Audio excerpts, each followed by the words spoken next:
नमस्कार, स्वागत है आप सभी का। मैं हूं हिमांशु और आप देख रहे हैं हलचल इंडिया। बेबाक खबर तेज असर। आइए नजर डालते हैं आज की खबरों पर। मुजफ्फरनगर के छपार थाना क्षेत्र के रामपुर तिराहा पर रोडवेज और बाइक की भिड़ंत में 2 बाइक सवार की मौत के बाद परिजनों ने चौकी पर जमकर हंगामा किया।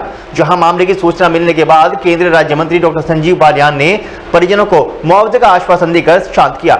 मुजफ्फरनगर के छपार थाना क्षेत्र के रामपुर तिराहा पर पुलिस चौकी के ठीक सामने रोडवेज और बाइक की भिड़ंत हो गई, जिसमें रोडवेज ने बाइक सवार को कुचल दिया, जिसमें दोनों नौजवान की मौके पर मौत हो गई। दोनों युवकों की उम्र 34 से 35 साल है। साथ ही दोनों बाइक सवार फुरकान और फकाला पुत्र नूर मोहम्मद और संजय दोनों की इस भिड़ंत में मौत हो गई। मामले की सूचना मिलते ही परिवार में कोहराम मच गया और परिवार के लोग पुलिस चौकी पर पहुंचे और जमकर हंगामा किया। वहीं घटनास्थल पर पहुंचे सीओ सदर यतेंद्र नागर और तहसीलदार ने दोनों परिवार के लोगों को 5 लाख रुपए के मुआवजे का आश्वासन दिया। वहीं मामले की सूचना मिलते ही केंद्रीय राज्य मंत्री डॉक्टर संजीव बालियान मौके पर पहुंचे और परिवार को सांत्वना दी। उन्होंने कहा कि जल्द ही इस मामले में वह उच्च अधिकारी से बात कर परिवार को मुआवजा दिलाएंगे। कुमार सनोप श्री ज्ञान सिंह, जो अभी एक्सीडेंट रामपुर तिराहे पे हुआ है, मेरे चाचा का बेटा था संजू और एक और उसके पीछे बैठा हुआ था।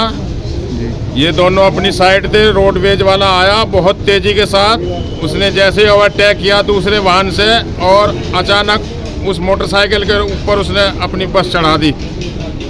ये इतने समझते कि क्या हो रहा है, इतनी देर में उसका पहिया उन दोनों के ऊपर चढ़ चुका। उनका चेहरा सिर पे को पहिया उतरा है, उनका चेहरा पूरी तरह से कुचला हुआ है।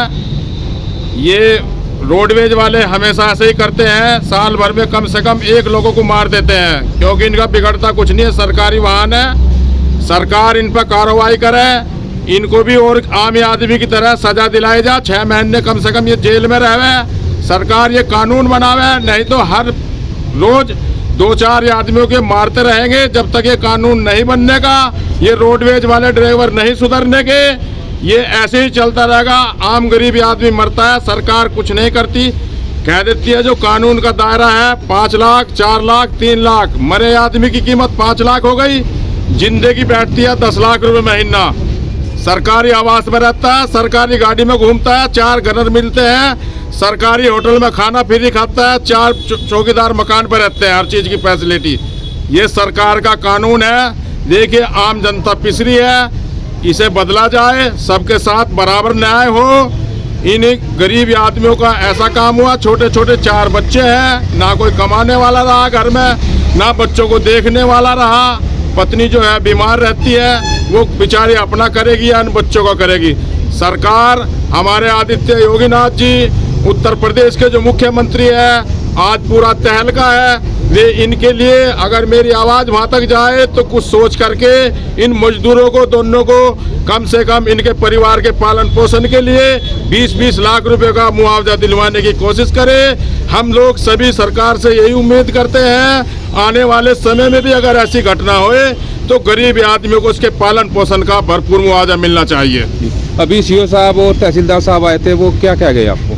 देखिए, तहसीलदार जी आए थे यहाँ पर, उन्होंने आकर के हमें शाबाशी दी, कहा कि देखिए मेरे पास तो एक योजना है, केवल सरकार की तरफ से 5 लाख रुपए मिलते हैं मरने वालों को।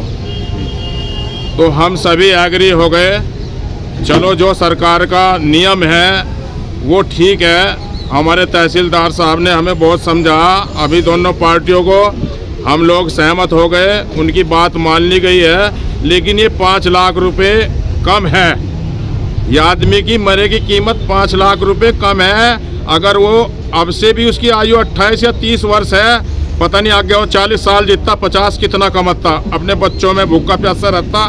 ये बड़ी दुख की घटना है। भगवान किसी को ऐसी हत्या ना दे, बहुत बुरा हुआ। हम लोग कह नहीं सकते हमारा भाई था, हम किसको कह दे। जो है सरकार से निवेदन है कि उनके बच्चों के बारे में सोचे, कम से कम इतना तो हो उसके बच्चे पल के पढ़ के कुछ अपना हाथ पैर पर खड़े हो जा। मेरी सरकार से यही हाथ जोड़ के प्रार्थना है, अगर ये दुर्घटना किसी की भी साथ हो, कम से कम उसको 20 लाख का मुआवजा तो मिलना चाहिए। वक्त तो चला है आपसे विदा लेने का। कल फिर होंगे हाजिर कुछ नई और ताजा खबरों के साथ। तब तक के लिए नमस्कार। देखते रहिए हलचल इंडिया।